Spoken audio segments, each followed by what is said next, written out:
여러분 안녕하십니까. 광주 MBC 뉴스투데이입니다.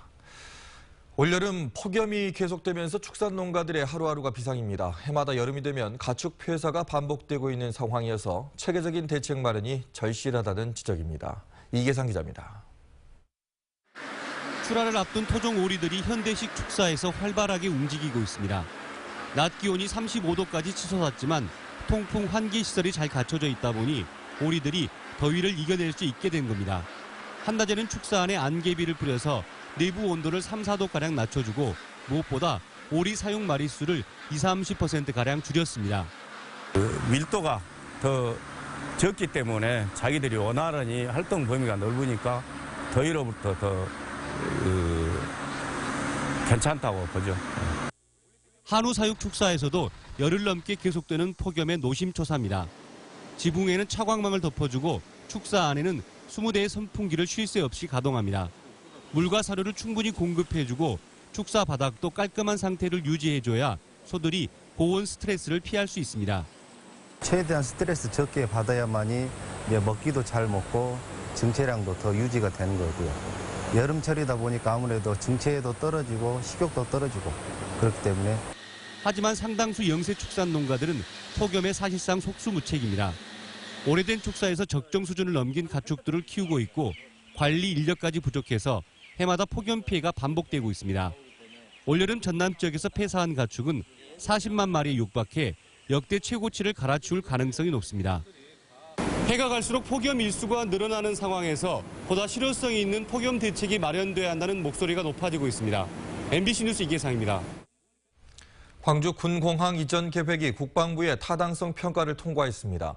국방부는 이틀 동안 외부 전문가들로 구성된 평가위원회를 열어 광주 군공항 이전 건의서를 평가한 결과 1000점 만점에 800점 이상을 받아 적정으로 판정됐다고 밝혔습니다. 광주시는 군공항 이전을 위한 첫 관문을 무난히 통과한 만큼 국방부와 함께 이전 후보지 선정 등 후속 업무를 신속하게 추진하기로 했습니다. 국민의당 예결위원들과 지역 국회의원들이 광주시와 시교육청에 대한 예산 지원을 약속하면서 논리개발을 주문했습니다. 광주시청에서 열린 예산정책협의회에서 국민의당 의원들은 원하는 수준의 예산이 책정되지 않으면 정부 예산안을 부결시키자고 더민주와 합의했다며 전폭적인 지원을 약속했습니다.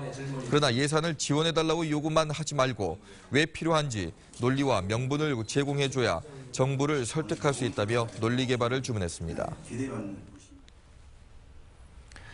지체장애 친구의 시에 감동한 고3 수험생들이 시집을 만들어주고 싶다며 경쟁을 잠시 뒤로 한 채 함께 힘을 모으고 있습니다. 이 아이들이 앞으로 만들어갈 세상은 어떤 모습일까요? 김인정 기자가 만나봤습니다. 성인이 되기 전 마지막 여름을 교실에서 보내야 하는 이 고3 학생들에겐 특별한 활력소가 있습니다. 바로 친구 경원이가 직접 쓴 시를 낭독해주는 시간입니다. 나는 비록 넘어지지만 너로 인해 툭툭 털어낼 수 있어 감사하며 너 또한 그대로 괜찮다는 걸. 지체장애 때문에 몸이 불편한 경원이는 3살의 터미널에서 미아로 발견돼 보호소와 시설을 전전해왔습니다. 그러다 따돌림 때문에 죽고 싶을 만큼 힘들었던 3년 전 처음 시를 쓰기 시작했습니다. 상처받은 사람들이 자신의 시를 읽고 치유받았으면 하는 마음이었습니다. 제 시로 누군가에게 상처를 치유가 될 수 있는 그런 소독약이 되었으면 좋겠어요. 용기, 행복, 사랑, 감사. 기교 없는 일상으로 펼쳐지는 경원이의 맑고 깨끗한 시는 친구들의 마음을 움직였습니다. 반 친구들한테 위로가 되는 시를 써줄 때 정말 좀 이해받는다는 느낌이 받아서 그때 감동을 많이 받았던 것 같아요. 경원이의 시를 모아 교실 벽면에 붙이던 친구들은 차곡차곡 모인 시들로 경원이가 시집을 낼 수 있게 다 함께 돕기로 했습니다. 곧 홀로서기를 해야 할 친구가 걱정돼서입니다. 경원이가 고3 졸업하면 이제 자립을 해야 되니까요. 거기에 이제 보탬이 되고자 우리가 할 수 있는 게 뭘까라고 생각을 해서 한 학생은 시집에 들어갈 사파를 그렸고 다른 학생은 경원이의 시를 가사로 노래를 만들었습니다. 모금을 위해 장터를 열고 인터넷에 글을 올려 모금에 나서고 있습니다. 사람들이 경원이 사연을 알고 이렇게 많이 후원해주면 경원이도 거기서 자신감을 얻고 앞으로 살아가는 데도 좀 도움이 되지 않을까 그런 생각. 시 하나로 사람들의 마음을 위로하고 공감할 수 있는 세상, 서로 존중하고 차별이 없는 세상. 시인 경원이가 꿈꾸는 세상은 작은 고3 교실에서 이미 실현되기 시작했습니다. MBC 뉴스 김민정입니다. 앞서 보신 흐뭇한 이야기와는 달리 안타까운 사연도 있습니다. 전남의 한 초등학교에 다니던 3학년 여자아이에게 갑작스런 정신지체 장애가 시작이 됐는데요. 아이의 부모는 집단 따돌림 때문에 건강했던 아이에게 장애가 생겼다고 주장하고 있습니다. 송정근 기자입니다. 초등학교 3학년인 9살 김양에게 불안 증세가 찾아온 건 3달 전부터입니다. 상태가 심각해져 검사를 받은 결과 지적장애가 시작됐다는 판정을 받았습니다. 성적이 우수해 최우수상을 받던 딸에게 갑작스레 찾아온 지적장애가 학기 초부터 시작된 집단 따돌림 때문이라고 부모는 주장합니다. 불안장애 스트레스 장애가 심한 아이를 계속 째려보고 노려보고 주먹질 하려고 그러고 이런 식으로, 그러니까 친구들도 다 봤다고 말을 하는데 이렇게 트라우마가 생기고 멘탈이 가버린 아이는 언제 정신이 돌아오나요? 김양을 상담해온 인권센터 역시 학교 폭력으로 인해 지적장애가 시작된 것으로 보인다고 설명합니다. PTSD로 지금 진단을 내렸잖아요. 근데 PTSD를 이제 경험을 하게 되면 아이가 현재 지금 지각하는 것을 주변에서 일어나고 발생하고 있는 것을 지각을 못할 수가 있거든요. 그러나 학교 측은 학교폭력 자체가 없었다고 해명합니다. 학교폭력위원회를 열기도 했지만 2차례 모두 폭력 사실이 없다고 나왔고 외부 전문가가 참여한 재심도 기각됐다는 겁니다. 그 가해자의 사실에 대해서 인과관계를 객관적인 자료를 찾지 못하시기 때문에 1차도 기각, 조치 없으면 2차도 기각. 제3의 기관에 지금 의뢰를 했는데 거기서도 이제 이렇게 기각 통지서가 와버렸어요. 김양은 지난 6월 말부터 등교를 거부하고 있고 학교 측은 김양의 담임교사를 관리소홀로 징계해 교체한 상태입니다.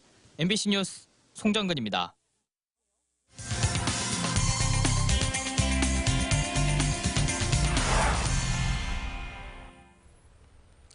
지역의 우수 중소기업을 알아보는 시간입니다. 오늘은 독자적인 금형 기술을 개발해서 기술과 생산성이라는 두 마리 토끼를 잡고 있는 업체를 소개합니다. 이 대기업 협력업체로 출발한 이 업체는 자동차로 사업을 넓히면서 올해 정부가 지정한 세계적 중소기업으로 선정이 됐습니다. 정용욱 기자입니다.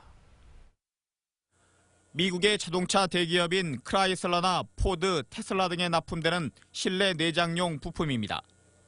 모두 지역의 한 중소기업에서 만든 겁니다. 삼성전자 협력업체로 출발한 이 업체는 지금은 가정과 자동차 부품을 절반씩 생산할 만큼 업종 다변화에 성공했습니다. 전체 생산 품목의 3분의 2가량을 수출하면서 해외에서 더 인정받고 있습니다. 더 사업을 더 넓히려면은 자동차 쪽도 해야 하고 다른 쪽도 해야지 돼서 이렇게 수출도 많이 하고 그러게 됐습니다. 그림 몰드라는 금형 공법을 자체 개발해 국내외 특허를 획득하는 등 독자 기술력이 있었기에 가능한 일이었습니다. 이 기술을 통해 손이 많이 가는 고광택 제품 생산 공정을 대폭 단순화했습니다. 이로 인해 제품 생산 주기가 단축되고 원가가 30%가량 절감되면서 가격 경쟁력이 높아진 게 주요했습니다. 무엇보다 연구 개발에 꾸준히 투자한 결과입니다. 고객사들이 다 품질적으로 인정을 해서 지금까지 10년 동안 납품을 하게 된 계기가 지금 현재 저희들은 품질로 인정받고 있습니다. 이 같은 기술력에 힘입어 남도금형은 올해 정부가 성장 잠재력이 있는 중소기업을 대상으로 선정하는 월드클래스 300에 이름을 올렸습니다. 광주에서는 4년 전에 광통신용 송수신기 모듈 생산업체가 선정된 이후 2번째입니다. 기술력과 생산성을 모두 갖춘 남도금형은 앞으로 공장 규모를 2배로 키워 지역 내 금형 1번지 기업으로 거듭나겠다는 각오를 다지고 있습니다. MBC 뉴스 정용욱입니다.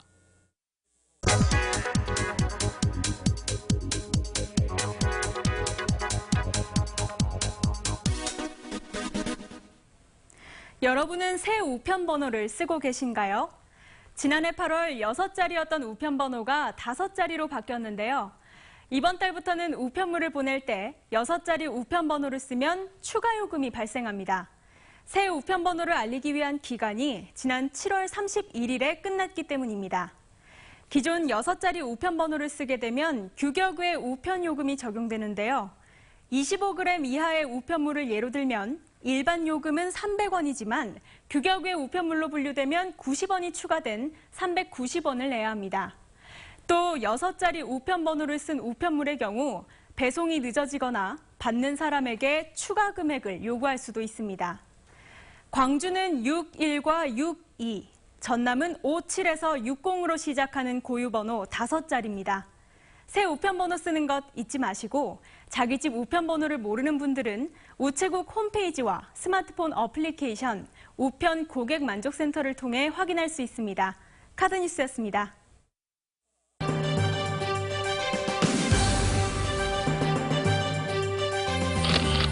광주 서구가 계속되는 폭염으로 피해가 발생하지 않도록 무더위 쉼터와 경로당 등 점검에 나섰습니다. 광주대학교가 지난해 일학습 병행제 듀얼 공동훈련 센터 사업 성과 평가에서 우수한 성적을 받았습니다. 장성군 황룡면 공무원들과 노인 일자리 사업 참여자들이 직접 키운 찰옥수수를 지역 내 경로당에 선물했습니다. 나주시가 병해충에 의한 피해를 사전에 줄이기 위해 논점검에 나섰습니다. 더불어민주당 광주시당 위원장 선거가 이형석 광주 북을위원장과 최영호 남구청장의 양자 대결로 결정됐습니다. 더민주 광주시당은 시당 위원장 후보 공모를 마감한 결과 2명이 후보로 최종 등록했다고 밝혔습니다. 시당 위원장은 권리당원 ARS 투표와 오는 13일에 열리는 대의원대회 현장 투표 결과를 각각 50% 반영해 선출합니다. 광주시와 송정주공 재건축조합 그리고 중흥건설이 세계수영대회 선수촌 건립을 위한 3자 협약을 체결했습니다. 이번 협약에 따라 송정주공 아파트에서는 내년부터 재건축 공사가 시작되고 2019년 완공 이후 6개월 동안은 수영대회 선수촌으로 사용될 예정입니다. 사용료는 19억 원 정도로 예상됩니다.